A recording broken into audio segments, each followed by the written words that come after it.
बिस्मिल्लाहिर्रहमानिर्रहीम, अस्सलाम वालेकुम। दुआ कीजिए कि अल्लाह पाक तैयब उर्दगान को ज़िंदगी दे। अगर वो इस मनसब पर तकरीबन 10 से 12 साल और खड़े हो जाते हैं तो इसमें कोई शक नहीं है कि तुर्की इंशाल्लाह अरूज पाएगा और खिलाफत उस्मानिया की बहाली हम अपनी आंखों से देखेंगे। इस वक्त जो तैयब उर्दगान कर रहे हैं उसके बाद पूरी दुनिया के दुश्मन और इस्लाम के दुश्मन उनको किसी सूरत नहीं चाहते कि वो सीट पर रहें और ना वो चाहते हैं कि वो कामयाब होता देखें। तैयब उर्दगान के इंतहाई करीबी दोस्त मितिन कुलुंग, ये बेसिकली तैयब उर्दगान की पार्टी AK पार्टी के साबिक लॉ मेकर भी हैं, यानी पार्लियामेंटेरियन रह चुके हैं। मजीद डिस्कस करने से पहले इस वीडियो को लाइक करें, हकीकत टीवी को सब्सक्राइब करें और बेल आइकन पर जरूर क्लिक करें। इन्होंने तैयब उर्दगान के कहने पर अपने ट्विटर अकाउंट पर एक बड़ा ही खूबसूरत ग्रेटर तुर्की का मैप रिलीज कर दिया है और इसके बाद मिस्र से लेकर अरब कंट्रीज, ग्रीस, साइप्रस, यानी कोई ऐसी जगह नहीं रहेगी जहां पर इस वक्त कंट्रोवर्सी, तूफान ना बरपा हुआ हो। इस मैप के बाद तैयब उर्दगान ने इनके जरिए मैप जारी करवा कर साबित कर दिया है कि तुर्की अब खिलाफत उस्मानिया की बहाली की तरफ जा रहा है। दुनिया रोक सकती है तो रोक ले। इन्होंने जो मैप जारी किया है और इसको कहा है कि ग्रेटर तुर्की का मैप है और ये सेल्जुक एम्पायर के एरा का है, जब उन्होंने बैजेंटाइन एम्पायर को शिकस्त दी थी 1071 के अंदर।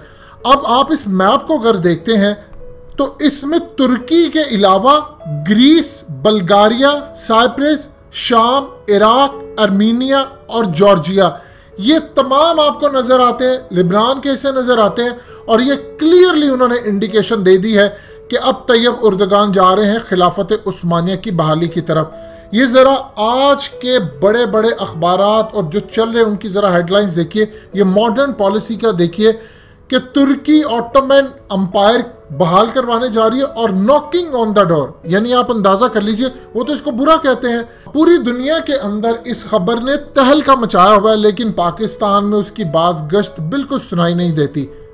देखिए जो अहादीस अब हमें बताती हैं कि अब अल्लाह पाक ने जो अपने दीन का काम लेना, कमाल अहादीस, आप अंदाजा नहीं कर सकते कि आज आपको वो होता नजर आ रहा है कि जमाना आखिरत में अल्लाह पाक ने अजमियों यानी गैर अरबों से और मवालिद जिनको अरबों ने आज़ाद किया, उनके ज़रिए अब अल्लाह ने दीन का अपना निज़ाम कायम करना है।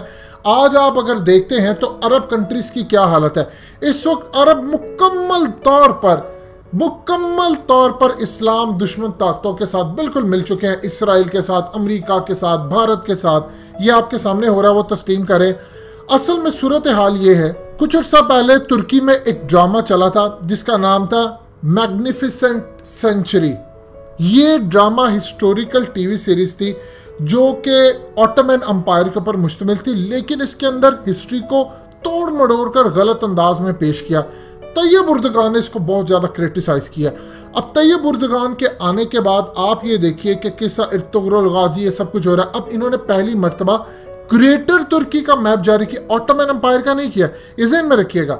उन्होंने ग्रेटर तुर्की का मैप जारी किया। तैयब उर्दगान ने कभी ओपनली बात नहीं की कि हम ऑटोमन एम्पायर का करेंगे। अब ये जो सूरत हाल हो रही है, ये जो आपको ब्लैक सी, मेडिटेरियन सी, गैस और ये तमाम लड़ाई, तैयब उर्दगान की इस वक्त एज तकरीबन हो चुकी है 66 साल। अल्लाह पाक उनको ज़िंदगी दे, वो फिट भी हैं, वो अपनी सेहत का भी ख्याल रखते हैं। देखिए मुल्ला उमर नहीं रहे, लेकिन आज भी उनकी जो लेगेसी चल रही है, उनके जो स्टूडेंट्स हैं जो उनके साथ लड़ने वाले थे, वो एक मकसद लेकर चलते हैं। तैयब उर्दगान का मामला डिफरेंट है, वो खुद बहुत दीनी है, उनके दोस्त भी हैं, उन्होंने कोशिश भी की हुई है। अब इस सूरत हाल के अंदर आप ये देखिए, अरब ममालिक इस चीज़ को चिढ़ते हैं। आपने अगर कभी अरब ममालिक या किसी बंदे को चिढ़ाना हो तो आप उसके सामने ऑटोमन एम्पायर का जिक्र कर दें। इसीलिए सऊदी अरब के पाकिस्तान के साथ ताल्लुकात ख़राब हुए कि पाकिस्तान के अंदर इर्तुगरुल गाजी जैसे ड्रामे चल रहे हैं जो खिलाफत उस्मानिया बहाल करवाएंगे। और फिर जब खिलाफत उस्मानिया की सीरीज़ आगे आगे चलती जाएगी और एंड पर जाकर वो जिक्र होगा जहाँ पर यह बताया जाएगा कि लॉरेंस ऑफ अरेबिया हुआ, अरबों ने बगावत की, तुर्कियों के खिलाफ गद्दारी की, और फिर उसके बाद जाकर किस तरह हिजाज की लड़ाई हुई और तुर्कों ने छोड़ दिया कि कहीं ये सब कुछ ना हो जाए कि हरम के अंदर लड़ाई और खून खराबा ना हो, लिहाजा उन्होंने छोड़ा। और फिर वो गद्दारी के नतीजे के अंदर क्या हुआ आप जानते हैं। फिर उसके बाद सऊदी अरब के ऊपर एक कब्जा हुआ और आगे सूरत हाल चलती है। क्या आप सोच सकते हैं कि अरब कंट्रीज ये बर्दाश्त करें? अब चूंकि 100 साल कंप्लीट होने जा रहे, ऑटोमन अंपायर टूटी, मामला खराब हुआ, तैयब उर्दगान ने बहाली करवानी है, उसके लिए उनको अपनी जान भी देनी पड़े वो देंगे। लेकिन उनके बाद ये लेगेसी कितनी आगे चलती है, ये तो एक तरह का हिसाब देखना पड़ेगा कि जब अल्लाह पाक उनको ज़िंदगी दे। हम तो चाहते हैं कि उनकी ज़िंदगी लंबी हो ताकि वो अपने इस गोल को अचीव करवा कर जाए। याद रखिएगा, जिसका जितना गोल है उसने वो अचीव करके इस दुनिया से जाना है। अब तैयब उर्दगान ने पहली मर्तबा ऑटोमन अंपायर की तरफ से, यानी वो स्टार्ट के अंदर, अभी ये तब ऑटोमन अंपायर पूरी तरह नहीं थी जो 1920 के बाद जो टूटी है वो उसका नक्शा था। ये तो वो है जब उन्होंने कब्जा करना शुरू किया। अब आहिस्ता आहिस्ता ये जो ग्रेटर तुर्की का मैप जारी हुआ है, इसने क्लियर इंडिकेशन दे दी है कि तैयब उर्दगान खिलाफत उस्मानिया बहाल करवाने जा रहे हैं।